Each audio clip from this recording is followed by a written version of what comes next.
Hello, welcome to the channel. My name is Joshua Jansen, if you don't know, and I've been making plenty of shorts on this channel, short videos, 1 to 3 minutes, just sort of my ideas, perspectives on the Christian faith mostly.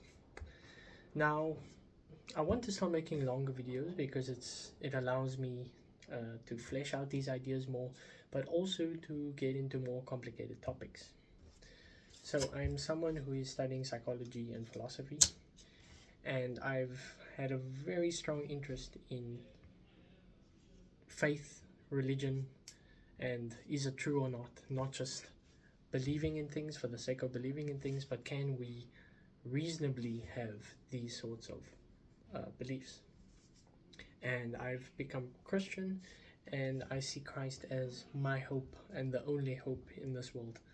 And not just a hope, but the most beautiful and loving sort of way to live. You can watch my testimony video. I put that up there so you can understand the perspective at which I'm coming from. But for me, there's a question that every Christian will have to face in their lives. And is it better, literally, is it better to be a non-believer? Is it better to be an atheist? Is it better to not subscribe to the Christian faith, especially something that we can't be, epistemologically certain with? It's not like science. And that's why people will say, oh, I believe in science, not in religion. But where religion steps in is things with morality. And why do we even exist? Why do we live? Such questions that facts alone cannot answer. And we can come up with these secular frameworks on morality, such as Sam Harris or utilitarianism and such things like that. But there's always flaws in these philosophical frameworks. There's always flaws.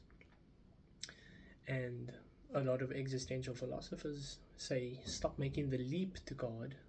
Let's accept the truth that this world is empty and it's just an abyss of nothingness.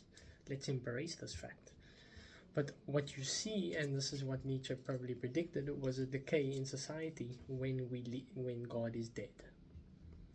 So how do we confront this question?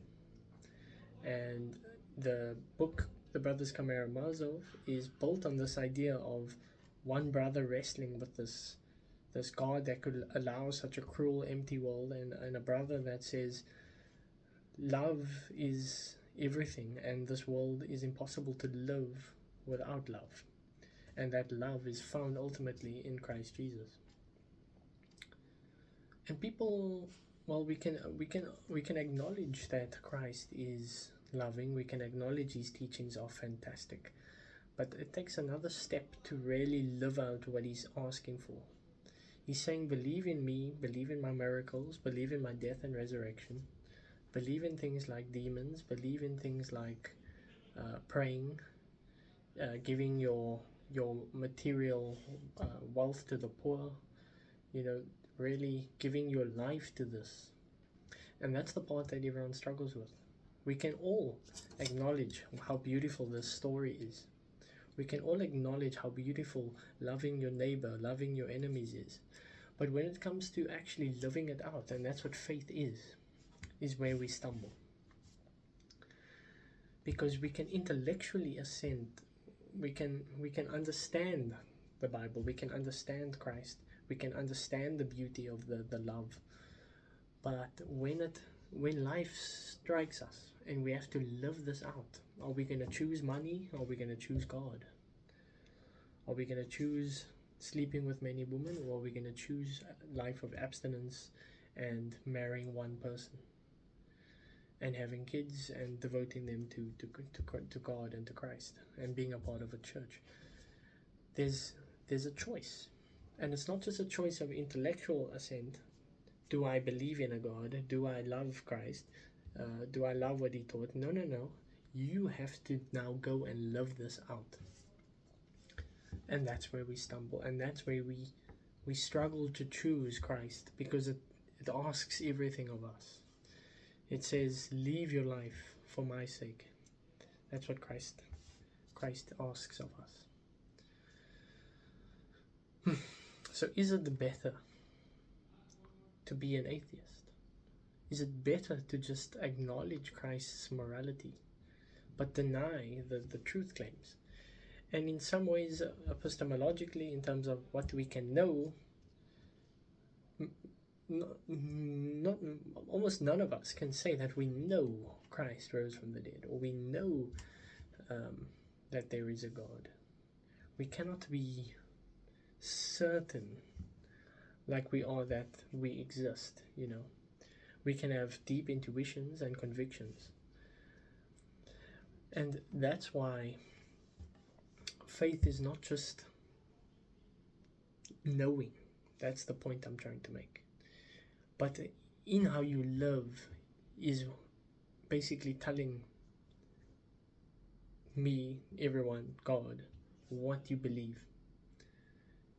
And if you're not living according to how Christ taught, then you're no different to an atheist. Because if I asked you and you say, oh, I believe in Christ, I believe in his resurrection, I believe in the miracles, I believe in everything he taught, but then I live in sexual immorality and I get drunk all the time, and I'm not worried about marrying one person, I'll you know,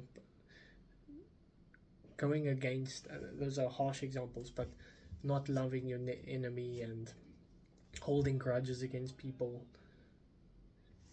that is against Christ. So if I asked you and you said, I believe, and you do those things, the way you conduct yourself indicates what is going on inside. So faith is lived out. So we don't just choose what we subscribe to.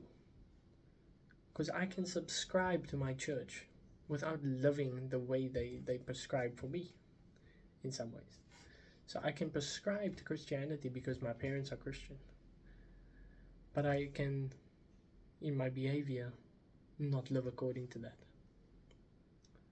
So our faith is a choice in all actions, every single bit of action. Each thing we do is meaningful. The way I eat, the way I speak to people, the way I think about other people, the way I decide to give myself out for people. These things are the choices we make, and the choices we make are the foundations of our faith. It's important to understand it's not just intellectual.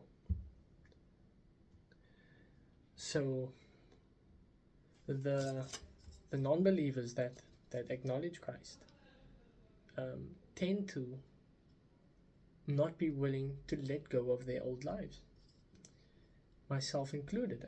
That's the struggle that I faced, was how do I let go of the way I used to live? You know, these things were pleasurable and easy. Why would I give that up to believe in something that I cannot be certain in? We need certainty to act.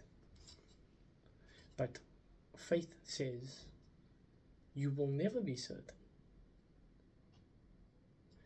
But in some ways, the only thing you can be certain in with Christianity is knowing that this is the way to live.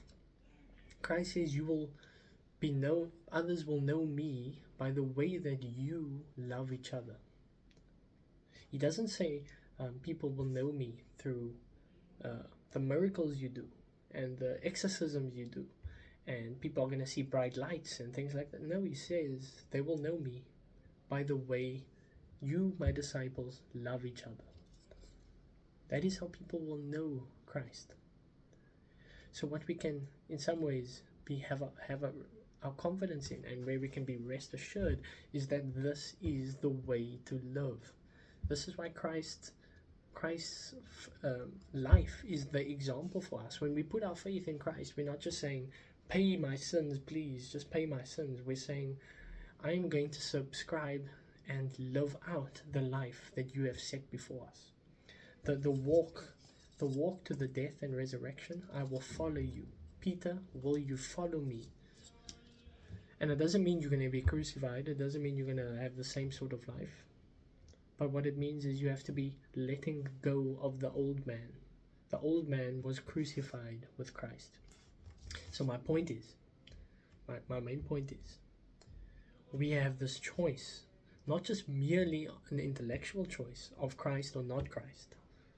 Because it's very hard in some ways to deny the beauty of the Christian narrative. And we all struggle to epistemologically, in terms of knowing, be certain of, is there a God? Did Christ rise from the dead or not? We can't be certain of those things, even as a Christian. But the real choice is in how we are living, and that we can be certain of. And Christ says we know each other. People will know him through how you love, and that's how you live. So you have to choose, not just what you acknowledge here, but how do you live? Am I going to live according to Christ or not? That is the real choice, not just what you say with your mouth or think in your head.